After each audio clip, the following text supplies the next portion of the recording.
PAILS and rails for ankle dorsiflexion. And essentially, this is usually just a restriction in the calf muscles, so the soleus, the gastroc. So we're going to do a standing version of this. This is probably my favorite. There's two different ways to do it, but that's for another video. So PAILS and rails stands for progressive and regressive angular isometric loading.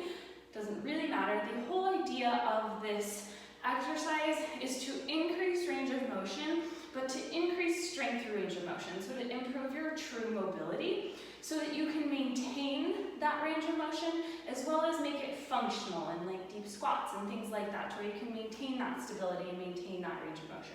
So the sequence is going to be a 2-minute stretch, a 10 to 15 second push out of right, isometric contraction, so no change in muscle length, but out of the stretch, and then a 10-second pull back deeper into the stretch. The goal through this whole thing is to only go further into the stretch, not to come out of it at any point unless you have pain.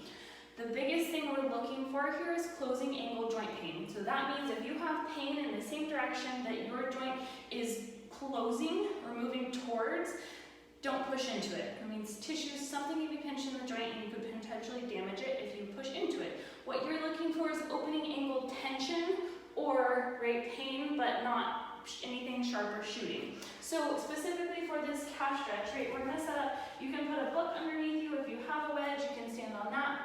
But we're working on this back leg here, and this is elevated just on a little yoga wedge. You're gonna make sure the toe is straight forward and come forward into the stretch until you have mild tension. And you should feel this up the back. You should not be getting any pinching in the front of your ankle here, okay? So I'm gonna walk you through this a little more quickly than actually doing it. Okay, but we're gonna go with 2-minute stretch here. Again, mild tension. This is only going to get harder the deeper you go into it, so start light. As you work into this, you can start with maybe a 1.5-minute stretch and a 10-second push and a 10-second pull, okay? And you're working your way up in intensity. Okay, so for time's sake, right, we're gonna say we've been here for about 2 minutes, okay? This should get a little bit less tension. You should feel like you're able to go a little deeper into the stretch without it being so intense as you go. So play with that, right? Keep tension. So the first thing you're gonna do, again without moving, this is an isometric contraction, this first one. You're going to slowly push your toes down into the floor. Like if you were to move, you would be coming up onto your toes, okay? But we're gonna keep that heel planted.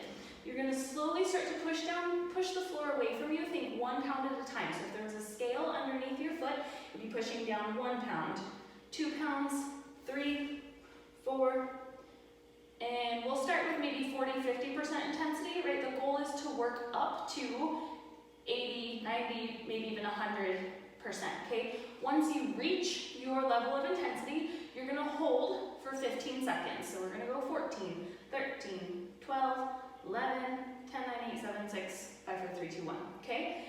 After that, you're gonna slowly relax the leg. Do not come out of the stretch. You're only relaxing that push down. Now, you're going to try and pull the toes up towards you.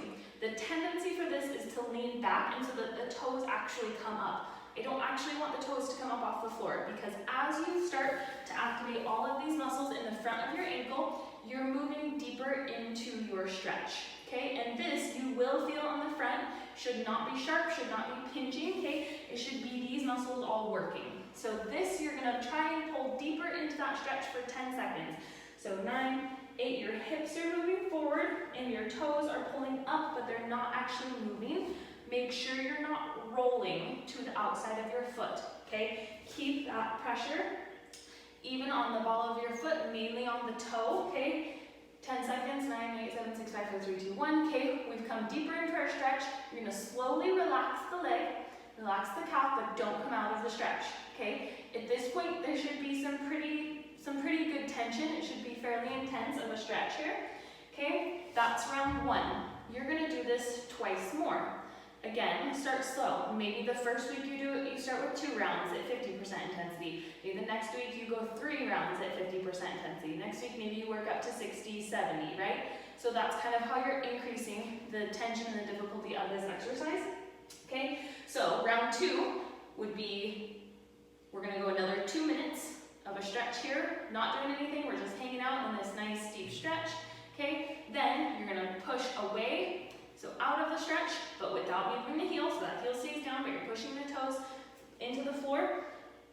15 seconds once you get to your intensity, hold, then 10 seconds, deeper into the stretch, pull yourself in, and then another 2-minute stretch, okay? So 2-minute stretch, 15-second push, 10-second pull. So that's the sequence for 3 rounds, okay? If you have questions, you can go back and rewind and just kind of follow along with that first sequence. Make sure your foot stays straight, nothing into pain. Good luck.